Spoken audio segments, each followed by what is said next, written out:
Guys, this is the first time TCU's won back-to-back games against ranked teams in the history of the program.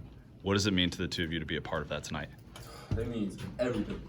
From the students, from the coaches, for my boy Harry, the managers, and especially Harry on senior night, to get this done in front of our home crowd, the last home game of the season. It means everything.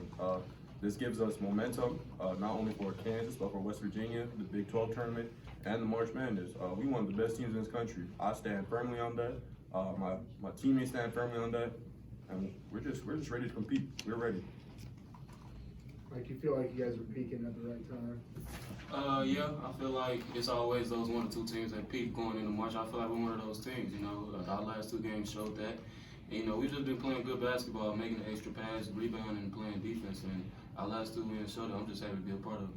Just going off of that, Mike, a lot of teams in this league can kind of stumble into an upset. But for you guys to do that back-to-back top 10 teams, what does that say about how good y'all are?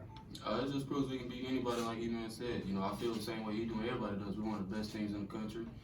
Even though the numbers don't say that or our ranking don't say that. I feel like we are. We all feel like we are. We can beat anybody. Going into the Big 12 tournament, not Big 12 tournament, but going back to Kansas, playing West Virginia, going into the Big 12 tournament. We just want to play our best basketball, and that's what we're doing. Like, you guys went on an 11-2 run there and took a 61-49 lead. Your three-pointer, is that, you just know you're feeling it, and just pulling the trigger? Kind of take us through that shot and that run and what it meant for the team. I got the ball with about 8 seconds left, and I looked at the clock. I had the ball. I knew I had to make something happen, so I just kind of loaded them to sleep, 2 slow dribbles, and I just pulled up, and thankfully it went in, I know thankfully, that's work. Yeah, that's hard work. I appreciate that, man. That's love. It went in, and it gave us momentum, and we got the win. Damion, 7 made free throws in the last 50 seconds of the game. Free throws have been a struggle for this team all year. What was going through your mind when you were at the line in the last minute? At the shoot around, we work on free throws. I just had a clear mind. They trusted me to make free throws. I told Mike at the end, me and him got to go get the ball. Make free plays, make free throws. The ball just found me, so I just stepped up and knocked it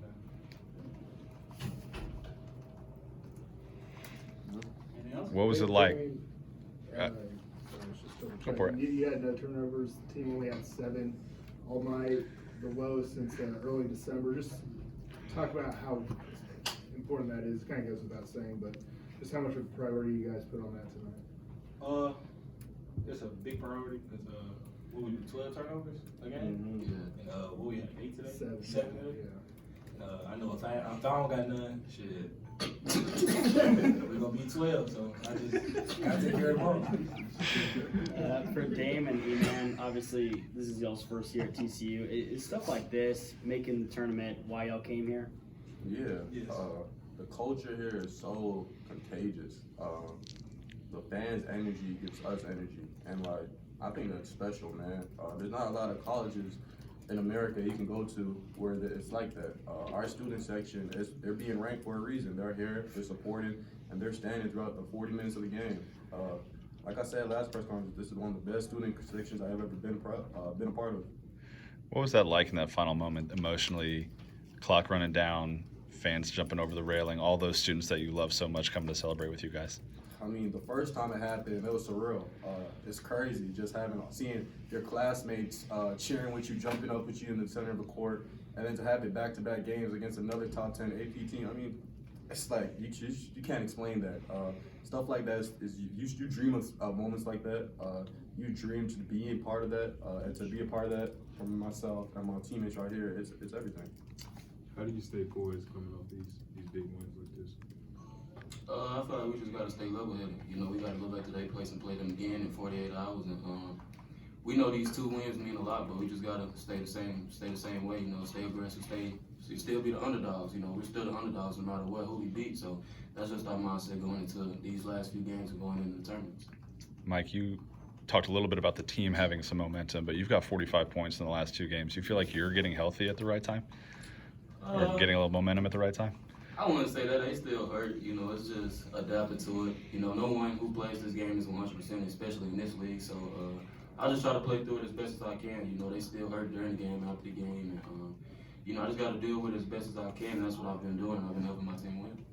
Yeah, man, a lot of people consider David McCormack to be one of the better bigs in this league, and it felt like Eddie kind of controlled him the entire game. How meaningful was that for him? I got Ed every single day of the week.